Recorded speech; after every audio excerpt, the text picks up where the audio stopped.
Assalamualaikum anak-anakku. Waalaikumsalam Bapak.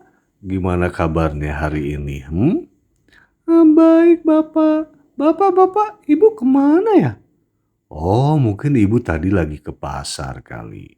Kenapa? Pak, aku pengen dong Pak mendengar cerita-cerita apa ya? Ya kayak misalkan Dajjal gitu Pak. Karena teman-temanku banyak bilang bahwa nanti kalau tanda-tandanya kiamat itu bakal ada Dajjal. Oh, kamu pengen tahu ya tentang Dajjal atau tanda-tanda kiamat itu salah satunya ada Dajjal. Iya Pak, boleh nggak Pak? Cerita dong, mumpung Ibu belum ada. Nanti kalau Ibu sudah datang kita malah disuruh makan, malah disuruh mandi. Jadi nggak mendengarkan kisah-kisah itu. Oh baiklah ya. Jadi begini ya anak-anakku, kiamat tidaklah terjadi sehingga kalian melihat 10 tanda-tanda sebelumnya. Rasulullah menyebutkan adanya kabut, dajjal, binatang adabah, terbitnya matahari dari barat, turunnya Isa bin Maryam alaihissalam, Yajud dan Majud, 3 gerhana. Gerhana di timur, gerhana di barat, dan gerhana di Jazirah Arab. Dan yang terakhir adalah api muncul dari Yaman, menggiring manusia menuju tempat perkumpulan mereka. Sabda Nabi Muhammad dalam satu hadis riwayat Hudzaifah bin Asyid al-Ghifari. Dajjal merupakan salah satu tanda dari beberapa tanda kiamat kubro atau hari akhir. Ia merupakan perkara gaib dan syamiat. Umat muslim Ahlus Sunnah wal Jamaah wajib mengimani kedatangan Dajjal di akhir zaman nanti. Caranya, umat muslim harus meyakini sepenuhnya apa yang disampaikan Nabi Muhammad mengenai Dajjal. Oh, begitu ya Pak. Bapak, tapi kalau misalkan ada nggak sih hadis-hadis Nabi Muhammad yang menjelaskan tentang Dajjal? Oh, tentu saja. Banyak. Dalam satu hadis riwayat Abu Daud misalnya, Nabi Muhammad menjelaskan bahwa Dajjal secara fisik merupakan seorang laki-laki pendek, berambut keriting, matanya buta sebelah. Dia mengaku sebagai Tuhan sehingga membuat umat manusia kebingungan. Namun Nabi menegaskan bahwa Tuhan tidak buta sebelah sebagaimana Dajjal. Suatu hari Nabi Muhammad pernah menyampaikan khutbahnya di depan para sahabatnya secara panjang mengenai Dajjal. Merujuk Hayatus Sahabah Syekh Muhammad Yusuf Al-Khadawi, Nabi Muhammad mengawali khutbahnya dengan mengatakan bahwa setiap nabi yang diutus Allah pasti mengingatkan kaumnya terhadap Dajjal, termasuk dirinya sebagai nabi terakhir. Dajjal pasti akan muncul di tengah kalian, tegas Nabi. Kata Nabi, dirinya akan menjadi pelindung bagi setiap muslim manakala Dajjal muncul pada zamannya. Namun, jika Dajjal datang setelah Nabi wafat, maka setiap muslim menjadi pelindung atas dirinya sendiri, dan Allah akan menggantikan Nabi untuk melindungi umatnya. Nabi kemudian menjelaskan perihal wilayah kemunculan Dajjal. Disebutkan bahwa Dajjal akan datang dari suatu wilayah yang sepi antara Syam, Suriah kini, dan Irak.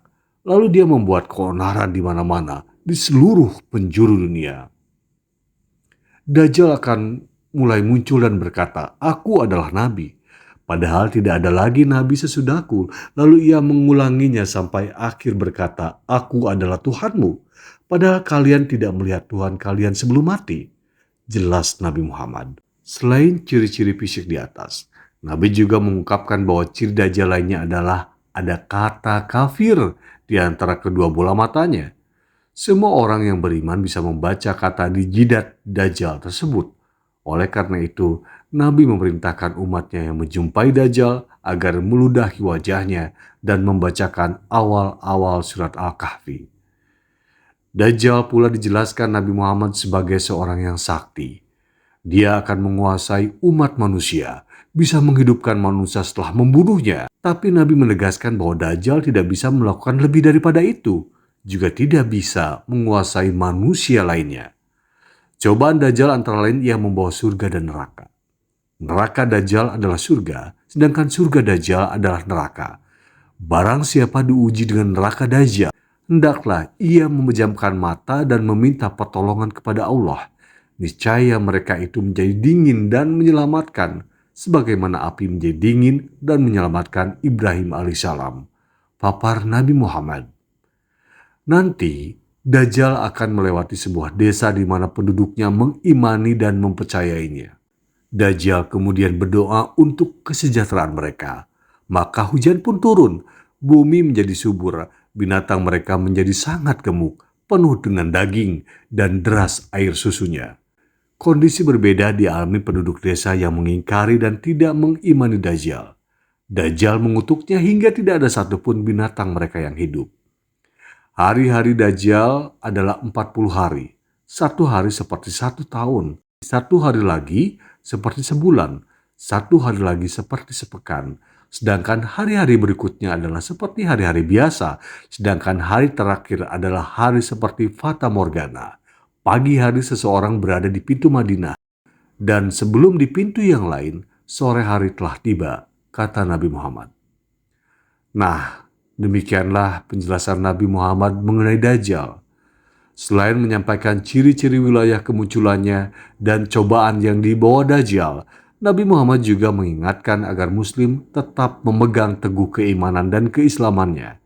Tidak mengikuti apalagi meyakini apa yang disampaikan Dajjal, karena sesungguhnya surganya Dajjal adalah nerakanya Allah, dan nerakanya Dajjal adalah surganya Allah. Bagaimana anak-anakku, mengerti? Oh ya, ya, ya, ya. Oh, jadi mengerikan sekali ya tipuan Dajjal itu. Wah, wah, wah, wah, wah. Serem ya. Ya, begitulah anak-anakku. Jadi kalian semua harus mempunyai iman yang kuat ya. Ya, ya, ya, makasih ya Bapak ya. Pak, aku mau pergi dulu deh Pak. Nanti aku mau main dulu sebelum ibu datang. Nanti kalau ibu datang, malah aku nanti disuruh mandi sama makan. Lah. Ya baguslah kalian disuruh mandi sama makan. Tapi aku pengen main dulu Pak. Ya sudahlah kalau begitu ya. Baiklah kalau begitu silakan kamu main ya. Bapak juga mau bekerja lagi ya. Wassalamualaikum warahmatullahi wabarakatuh.